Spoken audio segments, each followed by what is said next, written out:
Hello dears, welcome back to Silent Learning. It's me, Rohit. മക്കളെ 8th CBSE exponents and powers എന്ന ചാപ്റ്ററിലെ രണ്ട് കിടിലൻ questions നമുക്ക് ചെയ്ത് നോക്കിയാലോ. നോക്കുക, ക്വസ്റ്റൻ നോക്കിയേ. If X raise to Y equal to Y raise to X, then X by Y whole raise to X by Y is equal to, താഴെ കൊടുത്തുള്ള ഓപ്ഷൻസിൽ ഏതാണെന്നാണ് ചോദിക്കുന്നത്. എങ്ങനെ ഈ ക്വസ്റ്റൻ ചെയ്യുക? കിളി പോകുന്ന ഒരു ടൈപ്പ് ക്വസ്റ്റൻ ആണ് അല്ലേ.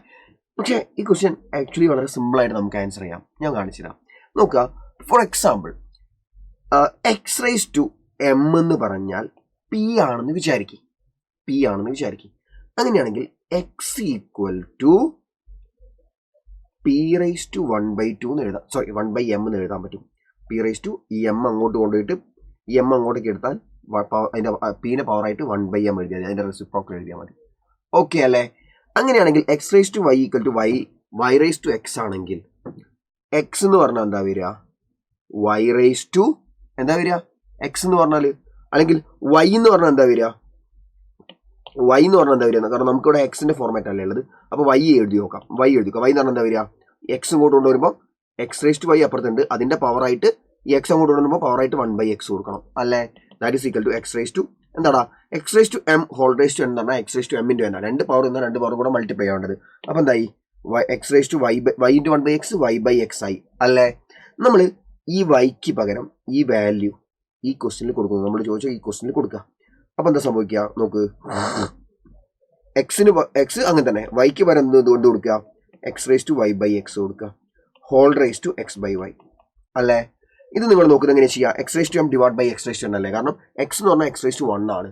X raise to 1 divided by X raise to y/x. നമ്മൾ എന്താ ചെയ്യുക? X raise to M minus N അല്ലേ. മേലും താഴെ സെയിം ബേസ്, പവർ ഡിഫറെന്റ് ആണെങ്കിൽ നമ്മൾ എന്താ ചെയ്യാം? ആ സെയിം ബേസ്, മേലും താഴെ സെയിം ബേസ് ആണ്. എക്സ് പവേഴ്സ് ആണ് ഡിഫറെന്റ്. അപ്പം എന്ത് ചെയ്യുക? സെയിം ബേസ് എഴുതുക, എക്സ് എഴുതിട്ടോ മേലത്തെ പവർ മൈനസ് താഴത്തെ പവർ 1 മൈനസ് y/x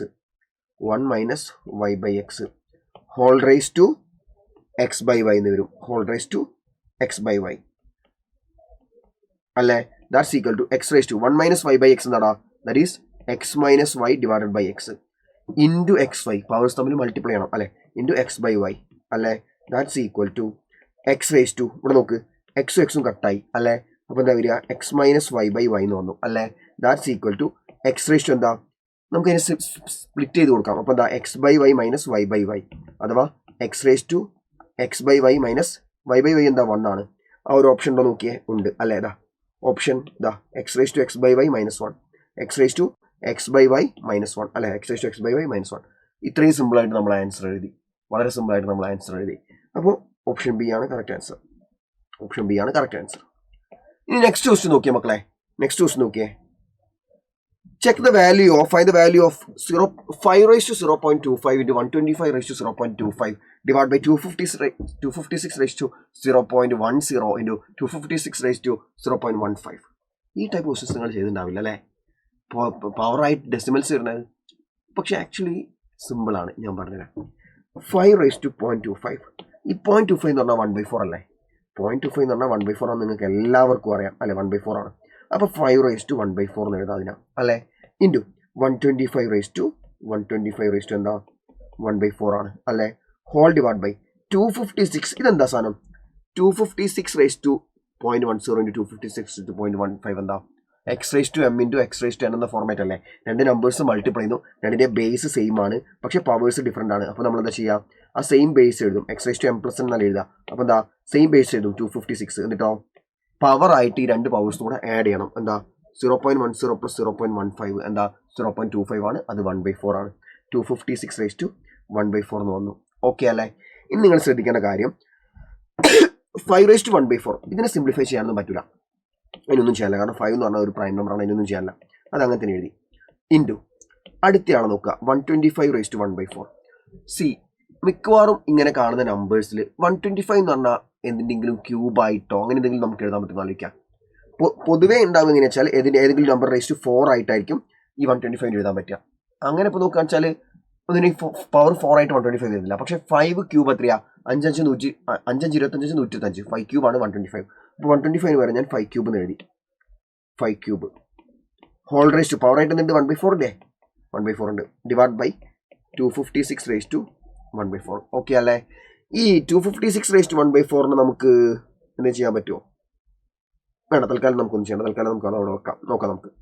ഇത് നോക്ക്, 5^1/4 into 5^1/4 a⁻b into a⁻b into അല്ലെങ്കിൽ x⁻a into y⁻a എന്ന് പറഞ്ഞാൽ എന്താ, xy⁻a ആണ് അല്ലെ. അപ്പൊ നമുക്ക് എന്ത് എഴുതാം, 5 into 5³ അഥവാ 5^4i. സി നമുക്കറിയാം x⁻a into y⁻a, രണ്ട് ബേസ് ഡിഫറെന്റ് ആയിട്ടുള്ള നമ്പേഴ്സ്, പക്ഷെ പവർ സെയിം ആണ്. മൾട്ടിപ്ലൈ ആണെങ്കിൽ എന്ത് ചെയ്യുക, ആദ്യം ബേസ് തമ്മിൽ മൾട്ടിപ്ലൈ ചെയ്യുക xy, എന്നിട്ട് സെയിം എല്ലാത്തിനും കൂടെ ബ്രാക്കറ്റ് ഇട്ടിട്ട് ആ പവർ എഴുതി കൊടുത്താൽ സെയിം പവർ എഴുതി കൊടുത്താൽ മതി. അപ്പോൾ ഇവിടെ അങ്ങനെ തന്നെ ബേസ് ഡിഫറെന്റ് അല്ലേ, 5 5³ അപ്പോൾ അത് മൾട്ടിപ്ലൈ ചെയ്യുക, 5 into 5³ 5^4, എന്നിട്ടോ മൊത്തത്തിൽ ആ സെയിം ആയിട്ടുള്ള പവർ അല്ലേ 1/4, അത് ഇട്ട് കൊടുത്താൽ മതി. ഓക്കെ അല്ലേ, ഡിവൈഡഡ് ബൈ 256^1/4. ഇനി 5ന്റെ പവറായിട്ട് 4, അതിന്റെ പവറായിട്ട് 1/4. അപ്പോൾ നമ്മൾ എന്താ ചെയ്യുക, രണ്ട് പവർ നമ്മൾ മൾട്ടിപ്ലൈ ചെയ്യണം. അപ്പോൾ അല്ലേ എന്ത് വരും, 5 into 5 ഈ 4 ഈ 1/4 മൾട്ടിപ്ലൈ ചെയ്യുക, 4 കട്ടായി പോയാൽ 1, 5/1 ഡിവൈഡ് ബൈ 256^1/4. ഈ കേസിൽ നിങ്ങൾ മനസ്സിലാക്കേണ്ടത് 256 എന്ന് പറഞ്ഞാൽ ⁻1/4 അല്ലേ. അപ്പോൾ 256 എന്ന് പറയുമ്പോൾ ഏതെങ്കിലും ഇവിടെ ഡിനോമിനേറ്റർ എന്താ 4 അല്ലേ, 1/4 എന്ന് പറയുമ്പോൾ 4 ആണ് ഡിനോമിനേറ്റർ. 256 എന്ന് പറഞ്ഞാൽ ഏതൊരു നമ്പറിന്റെ പവർ 4 ആണ്. ഏത് നമ്പറിന്റെ പവർ 4 ആണ് 256 കിട്ടുന്നത് ആലോചിക്കാം. 4 ആണോ, 4 4 16, 4 64 4 അല്ലേ, 4 4 16, 4 64 64 4 അല്ലേ, 4 4 16 വയ്ക്കുന്നു 4 ആണ്, 4/4 ആണ്. അപ്പോൾ 4/4 എന്ന് എഴുതി, 256ന് പകരം 4/4 എഴുതി. അതിന്റെ പവർ ആയിട്ട് എന്തുണ്ട്, ⁻1/4 അല്ലേ, 1/4. സോ 5/1 എന്ന് പറഞ്ഞാൽ 5 ഡിവൈഡ് ബൈ 4/4 ⁻1/4 എന്ന് പറയുമ്പോൾ ആ രണ്ട് പവർ നമ്മൾ മൾട്ടിപ്ലൈ ചെയ്യണം. അങ്ങനെ മൾട്ടിപ്ലൈ ചെയ്യുന്ന സമയത്ത് മേലത്തെ 4ഉം താഴത്തെ 4ഉം കട്ടായി പോയിട്ട് 4/1 എന്ന് വരും, അഥവാ 5/4 എന്ന് കിട്ടി. Final answer. ക്ലിയർ അല്ലേ. അപ്പോൾ എക്സ്പോണൻസ് ആൻഡ് പവേഴ്സിന് ചോദിക്കാൻ സാധ്യതയുള്ള നല്ല രണ്ട് ടഫ് ആയിട്ടുള്ള ക്വസ്റ്റ്യൻസ് ആണ് ഈ ക്വസ്റ്റ്യൻസ്. ഓക്കെ അല്ലേ.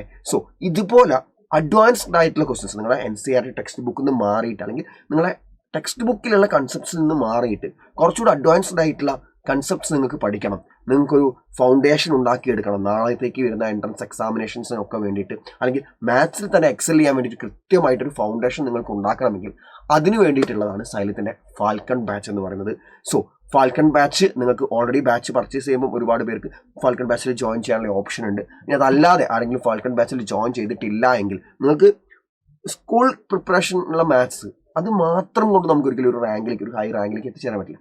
അപ്പോൾ ഒരു ഹൈ റാങ്കിലേക്ക് നമ്മൾ എത്തണമെങ്കിൽ നമുക്ക് മാത്സിൽ ഭയങ്കര സ്ട്രോങ് ആയിട്ടുള്ള ഫൗണ്ടേഷൻ ഉണ്ടായിരിക്കണം. നമ്മൾ അത്യാവശ്യം നല്ല രീതിക്ക് സ്കൂളത്തെ എന്താ പറയുക, സ്കൂളിൽ പഠിക്കാനുള്ള പ്രോബ്ലംസ് അല്ലാതെ അതിലും കുറച്ചുകൂടെ നല്ല സ്റ്റാൻഡേർഡുള്ള ക്വസ്റ്റ്യൻസ് നമ്മൾ പ്രാക്ടീസ് ചെയ്യേണ്ടതുണ്ട്.